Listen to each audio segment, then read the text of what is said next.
আপনারা অনেকে জানতে চেয়েছেন, বিবাহ যদি রেজিস্ট্রেশন না করা হয়, সেক্ষেত্রে কোনো অসুবিধা হবে কিনা? আমি সে বিষয়টি আলোচনা করব। দেখুন, বিয়ে যদি আপনি রেজিস্ট্রেশন না করেন, অবশ্যই অসুবিধা হবে। এর সাথে অনেকগুলা বিষয় জড়িত আছে। আমি সম্পূর্ণ বিষয়গুলো আজকে সিরিয়াল বাই আলোচনা করব। হ্যালো এভরিওয়ান, আমি অ্যাডভোকেট সাইব। দেখুন, পারিবারিক আ যে মামলাগুলো আমাদের কাছে আসে, এর মধ্যে ডিভোর্স এবং আ বিয়ের বৈধতা এগুলা কিন্তু অহরহ এখন মানে প্রশ্নবিদ্ধ হচ্ছে। এই ক্ষেত্রে আপনার বিবাহের বিবাহের কাবিন রেজিস্ট্রেশনটা বাধ্যতামূলক। আমি মনে করি এটা গুরুত্বপূর্ণ আপনার জন্য। আইন কি বলতেছে? আইন মুসলিম marriage and divorce registration act ১৯৭৪ এর সেকশন ৩ এ বলা হয়েছে, ধারা ৩ এ বলা হয়েছে, প্রত্যেকটি বিবাহ অবশ্যই নিবন্ধিত হতে হবে। অর্থাৎ আপনি বিবাহের কাবিন করে নিবেন এবং একজন রেজিস্টার্ড কাজীর মাধ্যমে। এখন এইটা না করলে কি হতে পারে?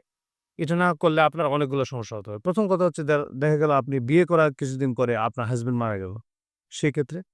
সেক্ষেত্রে কিন্তু আপনি আপনার হাসব্যান্ডের প্রপার্টিতে নিজের অধিকারটা এস্টাবলিশ করতে পারবেন। আপনার সন্তান থাকলেও অনেক ক্ষেত্রে আপনি যদি এই বিষয়টি হয়তো আপনার অ্যা যারা অন্যরা আছে তারা আপনাকে নাও দিতে পারে। তখন তো আপনি কোন আইনগত ব্যবস্থা নিতে পারবেন না।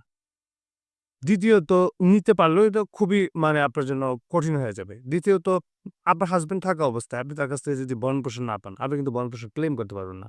আপনি আদালতে মামলা দায়ের করতে গেলে ১ম এ লাগবে কাবিননামা। তো সেটি না থাকলে আপনার কিন্তু এই ভরণ-পোষণটাও আপনি কিন্তু ক্লেইম করতে পারবেন না। এছাড়া যদি বিয়ের পরে কোনো কারণে এরকম সিচুয়েশন দাঁড়ায় যে আপনার অ্যা সন্তানের বৈধতা নিয়ে প্রশ্ন আসে, আপনি সেটি কিভাবে এস্টাবলিশ করবেন? আপনি তো বৈধ বিবাহই নেই। আপনার হাসব্যান্ড কিংবা ওয়াইফ যদি অস্বীকার করে, হ্যাঁ? বা আপনার হাসব্যান্ড অস্বীকার করে, আপনি অন্যান্য বিষয় আসলেও কিন্তু এটা বৈধ সন্তান যে এই বিষয়টা কিন্তু আপনার প্রমাণ করা কঠিন হয়ে যাবে।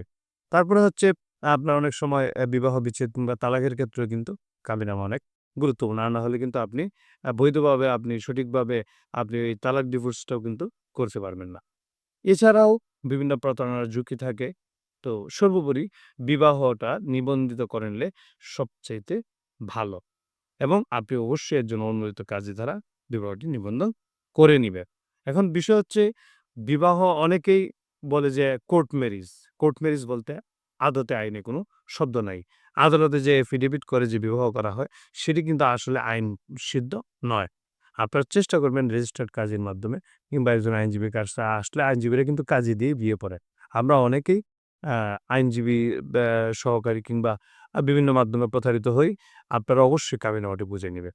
কাবিননামা ছাড়া আপনারা কখনোই একটি বিবাহ সম্পন্ন করবেন না। এতে ভবিষ্যৎ